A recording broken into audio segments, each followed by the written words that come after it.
This sounds very familiar here. Reminds me of the Didi Kuaidi merger we saw a while back. What similarities and differences are there?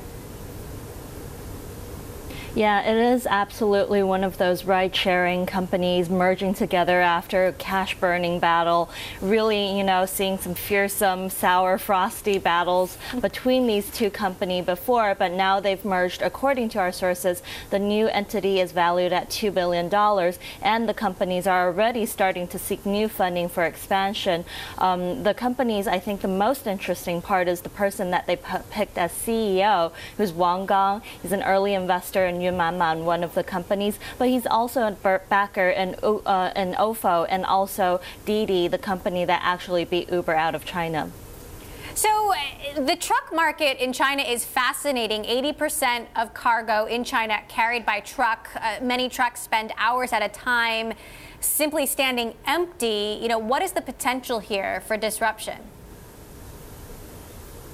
Right. So 40% of the time these trucks are standing empty, and that's where these companies came into play. In fact, before this, there were 200 companies, apps in China that were trying to do the same business.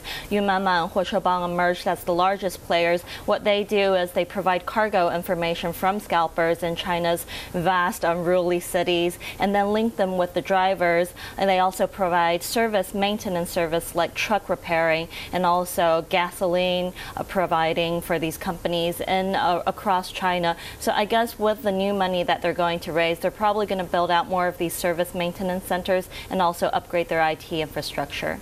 So what do we know about how the new company is going to work? Will it be one app, one name? It's unclear at that point, but if history is any guidance, what we've seen in the past is typically when Chinese companies merge, one company takes over, and they not only in terms of personnel, but also the app and the traffic resources will be redirected to one of the platforms. They don't necessarily immediately kill out the other one, but there will be a focus, a shift in terms of priorities. Obviously, the Chinese domestic market is huge, but what does this say about the company's international ambitions, the new company's international ambitions? Right. So far, the companies have remained really focused on the China market. There is potential. We've seen similar companies in Southeast Asia running out of Hong Kong, for example, Huolala and GoGoVan. But these are more like intercity companies. That said, there is potential for them to go into Southeast Asia and also other regions in the world because there's also demand there.